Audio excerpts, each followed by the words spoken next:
bahkan ada yang jatuh dan sebagainya, itu berarti nanti dibutuhkan materi pohon sebetulnya yang cukup panjang. Mengapa panjang? Karena kita ada banyak tekuan sehingga nanti leluasa untuk membentuk dari tekuan tersebut. Bentuk yang panjang, yang tinggi itu harus kita istilahnya menurut saya giring. Berarti ini cabang kita buangi dulu semua, ya kan? Nah kemudian baru nanti ditentukan yang mau kita pakai yang mana, kayak gitu.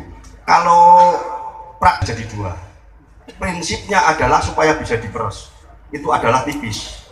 Sehingga Sehingga untuk supaya tipis kita harus dibelah untuk menjadi media ataupun objek yang tipis. Kalau objek yang tipis itu kecenderungan mempunyai sifat lentur, tapi walaupun kecil tapi gilik ataupun bulat, itu kecenderungan beresiko mudah patah. Tapi kalau tipis walaupun agak lebar, itu biasanya punya sifat tipis. Nah kita membuat cara-cara seperti ini dengan membuat satu objek ini menjadi tipis. Nah kita giring dulu, nah, kemudian sampai pada satu titik.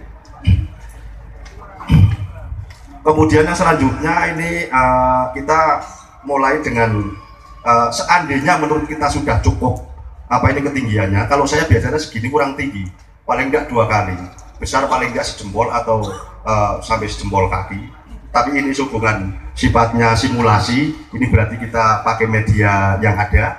Ini berarti objeknya nanti mau kita belah adalah dimulai dari sini, karena ini masih terlalu kecil, masih terlalu beresiko.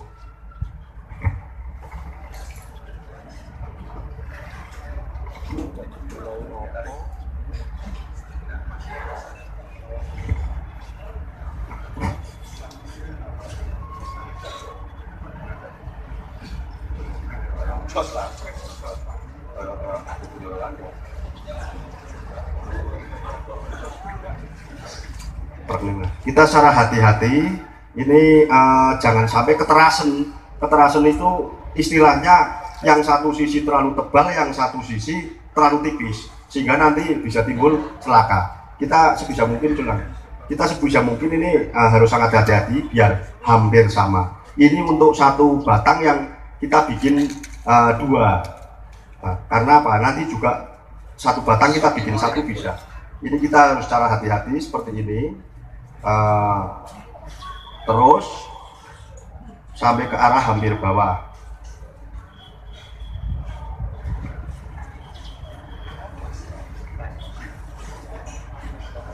Kira-kira sekitar 5 cm dari leher akar ini kita cukupkan untuk pembelahan, sehingga nanti kambium itu masih ngikuti kayak gitu. Nah setelah kita belah seperti ini, kita ratakan, karena dari pembelahan tadi mungkin ada yang terlalu tebal, ada yang terlalu tipis. Kemudian nanti supaya tidak mengganggu dalam proses perasan, karena kalau ada yang terlalu tebal nanti yang tipis ini langsung nekuk, yang tebal nggak mau nekuk, kalah. Sehingga sebisa mungkin kita dengan rasa, dengan penglihatan, supaya hampir sama tipisnya kayak gitu. Nah ini biasanya yang bagian bawah ini yang kecenderungan lebih tebal.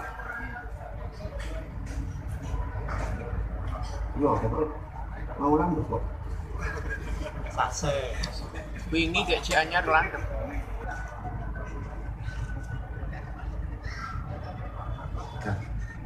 Di bawah nanti bisa nempel kembali. Setelah kita mengadakan pembelahan seperti ini kita biarkan dalam kesuburan yang bagus sekitar 1 sampai 1,5 bulan atau sekitar 2 bulan. Tujuannya apa?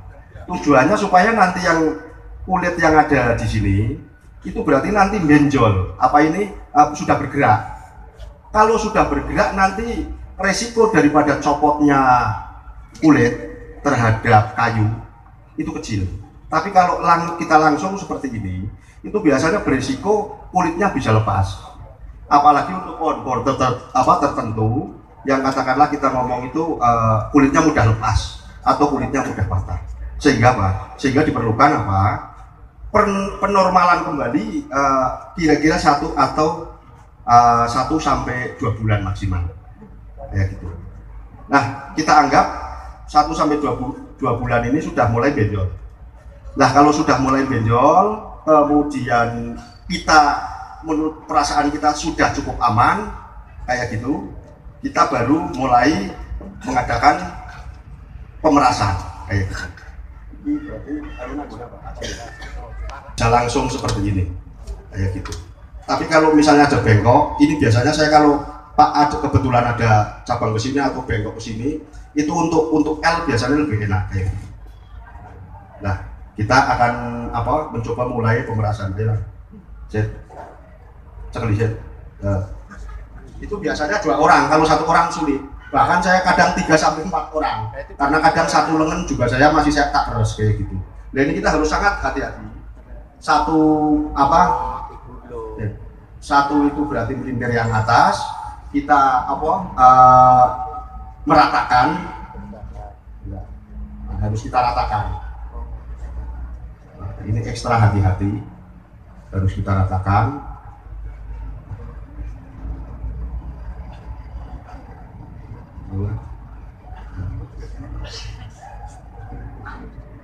Sip, kecil, pinggir.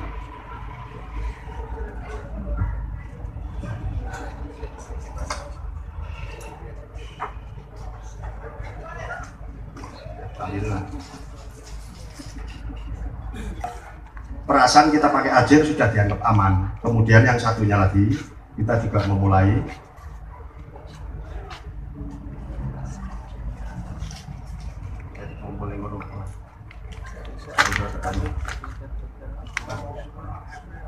Terus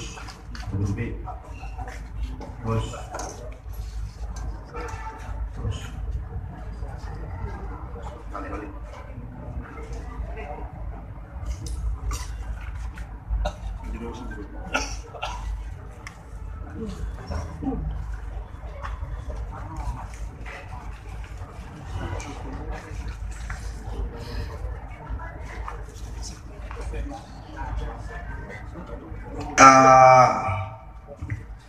Sudah membuat bahwa basic pohon ini adalah nanti terpelintir terperas. Nah, kemudian setelah nanti pohon itu kita anggap kuat, kemudian kambiem mulai pada bergerak dan sebagainya, untuk menentukan pohon itu sudah berhasil bagus, kita biasanya di ujung-ujung ini sudah pada tumbuh tunas-tunas baru. Tunas-tunas baru itu berarti pohon itu berarti seluruh kambiem itu sudah connect dengan atas dengan daun. Kemudian nanti setelah kita anggap cukup dan kemudian kita lepas sudah tidak begitu kembali, kita umpamakan pohon tersebut adalah ini, kayak gitu yang ada ini. Nah, kita anggap bahwa prosesnya seperti apa, kemudian membentuk seperti ini katakanlah itu. 3 bulan kemudian.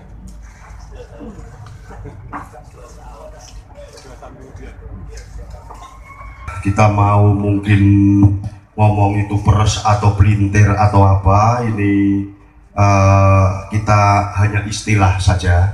Yang penting kita objeknya adalah pohon itu seperti kain kita peras kayak gitu, sehingga mungkin lebih pas ke istilah perasan kayak gitu. Nah, menurut saya seperti itu, karena kita seakan-akan seperti memeras kain sehingga bentuknya juga seperti kayak perasan kain, sehingga bukan pelintiran kain. Mungkin yang lebih tepat mungkin kita model-model membuat perasan kayak gitu, mungkin seperti itu ya. Selagi pohon itu tumbuh subur dan sebagainya, kita umpamakan jadinya seperti ini. Ini berarti sudah membentuk perasan-perasan. Ini sudah kita lepas itu sudah tidak balik lagi, sehingga apa? Sehingga sudah terbentuk perasan-perasan seperti ini. Ini pun masih berbentuk, kita mengatakan tepung. Artinya apa? Belum jadi roti ataupun belum jadi bubur ataupun apa, masih berupa tepung, masih berupa bahan mentah. Sehingga apa?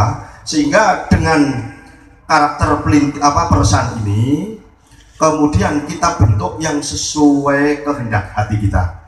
Kita biasanya untuk pohon-pohon berbentuk seperti ini, kalau kita lihat di alam aslinya, kita sering ngobok-ngobok internet dan sebagainya, apakah ada yang berdiri? Ada, tapi kebanyakan apa?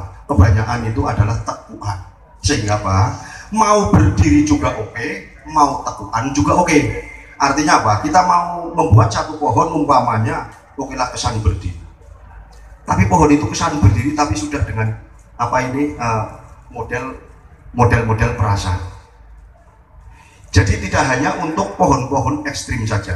Hanya saya mengenalkan ini pohon perasaan, karakter perasaan mau diterapkan di pohon informal, di pohon slanting, di pohon cascade ataupun di pohon gaya-gaya buncin kontemporer dan sebagainya, itu monggo kita mau membentuk yang seperti apa. Karena apa? Impian saya pengen punya pohon perasaan kelakon.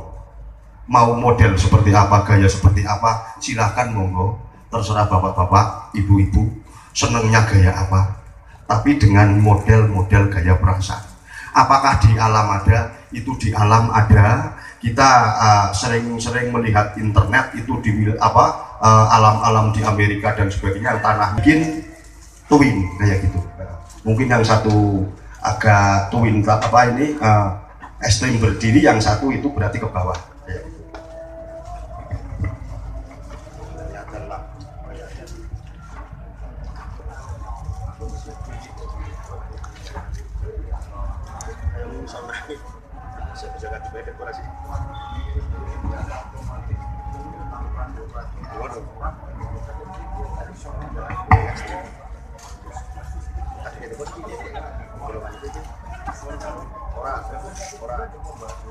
Biasanya menggunakan alat ini tali rafia, kemudian juga acir untuk membentuk supaya bisa menekuk ke samping. Kemudian untuk rafia itu biasanya untuk mendekatkan, untuk nyanteng, tapi itu tidak mutlak, diperlukan improvisasi ini dari teman-teman ini. Pokoknya prinsip kita apa? Tidak ada akar, rotan pun jadi, tidak ada rotan, akar pun jadi, kuale. Itu seperti itu. Dan nanti kita pakainya apa, ini diharapkan teman-teman bisa improvisasi sendiri. Kalau saya pakainya biasanya rafia atau biasa pakai tutus juga bisa, kemudian juga kadang kalau kecil pakai kawat juga bisa.